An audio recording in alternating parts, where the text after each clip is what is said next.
Hey everyone, we've got another familiar proverb today. Proverbs 18, verse 24, the last verse of the chapter. A man of many companions may come to ruin, but there is a friend who sticks closer than a brother. Man of many companions may come to ruin, but there's a friend who sticks closer than a brother. You've probably heard this one before.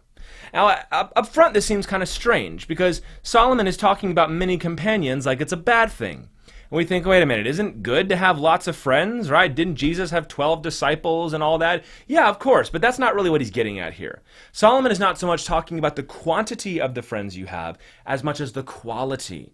He's saying one great friend who sticks closer than a brother is better than 12 casual acquaintances that may abandon you, that may get to the point where they're not ready to meet you. They're not prepared through the relationship to meet you in your darkest hour, and you're left on your own.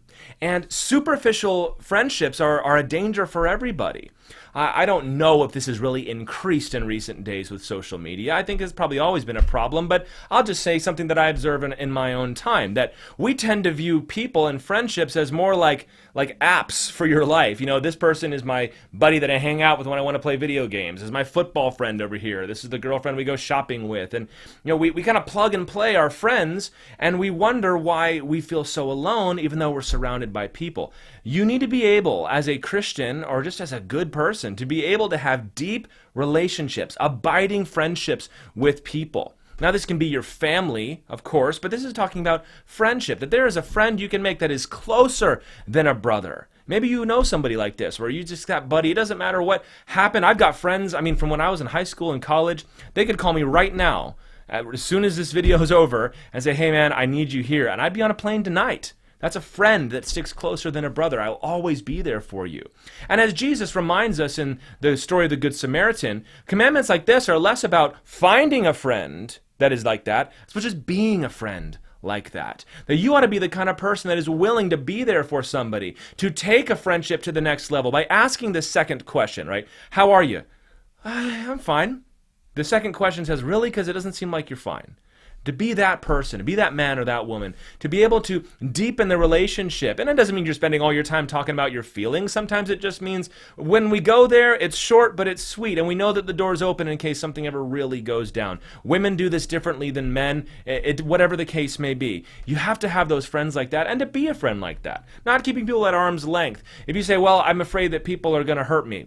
Listen, people are going to hurt you. Sorry, that's the way it goes. You're going to hurt people too.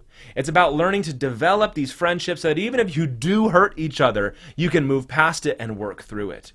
And you know, this verse is very often used to describe Jesus Christ. I think that's appropriate. That Jesus is our friend who sticks closer than a brother. Jesus Christ, God, the Son of God, came to the earth and took on flesh, becoming like us in his body and in his human nature so that he could die on the cross for us. And there's no greater love that any man has than that he should lay down his life for his friend. And if you think that saying Jesus Christ is my best friend sounds trite and silly, then man, I guarantee you don't know Jesus. It's real, it's abiding, and it's something that will stand by you even when everybody else has fallen apart. The Holy Spirit of Jesus Christ is right there with us. So if you need a good friend, first of all, be one to somebody. Second of all, take a look at Jesus Christ. He'll never leave you nor forsake you.